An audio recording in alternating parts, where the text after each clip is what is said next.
All right, let's get right into it. Today, we're talking about the Go programming language. But honestly, this is way more than just a story about code. It's a story about a very deliberate, you might even say radical, fight against complexity in the world of modern software. And this quote from Rob Pike, one of Go's creators, man, it is the perfect place to start. It cuts right to the heart of this huge problem in software.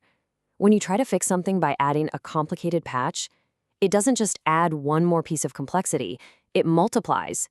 It spreads throughout the entire system until the whole thing becomes a tangled, unmanageable mess.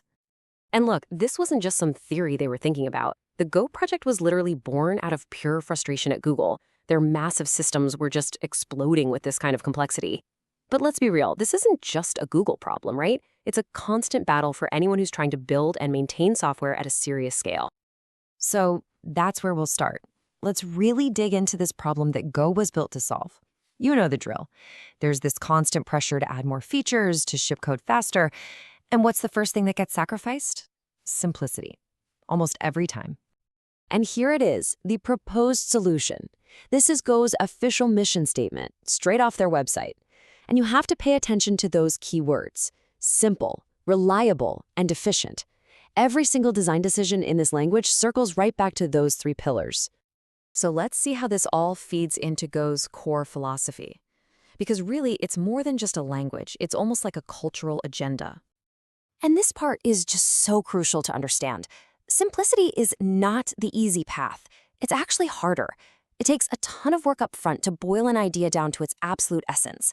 It takes real discipline to say no to changes that might seem convenient at first, but really just trade true simplicity for its shallow cousin, convenience.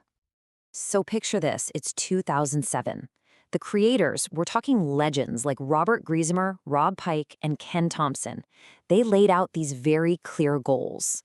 They wanted a language that was expressive, easy to read, easy to write. It had to be fast, both to compile and to run. And maybe most importantly, it had to be a tool for building software that was reliable, stuff that just doesn't break. Now, this is where things get really interesting. Where did Go get its DNA? You might be surprised. It has this incredibly diverse family tree, mixing some old-school fundamentals with some seriously forward-thinking, almost experimental concepts. You hear people call Go a C-like language all the time, and yeah, that's totally fair. It gets a lot of its basic feel from C. We're talking its expression syntax, the classic if and for statements, and most importantly, that deep focus on compiling down to efficient machine code that's close to the metal. But it's definitely not just a C clone. There's this whole other side of its family, from Niklas Wirth's languages like Pascal and Oberon. This is where Go gets its super clean package system, the way it handles imports, and even how its methods are declared.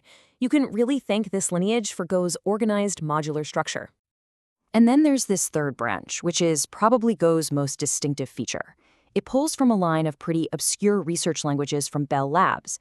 It all kicked off with Tony Hoare's concept of communicating sequential processes, or CSP. The big idea was that processes should talk to each other through channels, not by sharing memory. This idea evolved through languages like Squeak and Newsqueak, and eventually Alef. Alef was close, but it was just too painful without garbage collection. Go would later come along and pretty much perfect this entire model.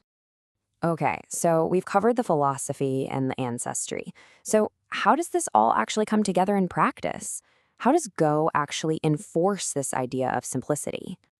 Well, a huge part of Go's identity is defined by what it leaves out. Seriously, there's no class inheritance, no exceptions, and for many, many years, famously, no generics. The list goes on and on. By yanking out these features, which can so often hide complexity, the language basically forces you into a more direct, what you see is what you get style of coding. It is the ultimate example of less is more. So what's the payoff? What do you get in return for giving all that stuff up? Well, you get a set of incredibly powerful, practical tools. You get automatic memory management, a clean package system, and of course, its star feature, goroutines and channels for concurrency. That's the modern evolution of that whole CSP idea. And on top of that, you get a standard library that's so complete, people just call it batteries included. Go is also designed with a deep awareness of how modern hardware actually works.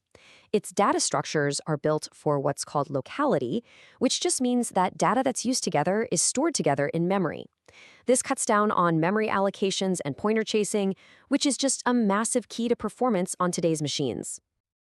And remember those Go routines? They are so unbelievably lightweight and cheap that spinning up 1 million of them at the same time is considered totally practical.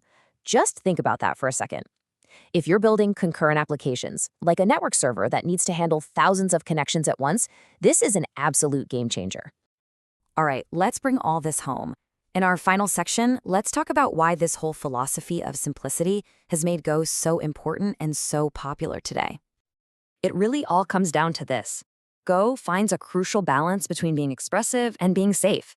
It gives you the protection of a strong type system, which prevents tons of common bugs, but it does it without the heavy, often overwhelming complexity of the type systems in languages like C++ or Haskell. And the result is that Go programs usually run way faster than dynamic languages like Python or JavaScript, and they crash a whole lot less from unexpected type errors. And because of that balance, Go has found its sweet spot.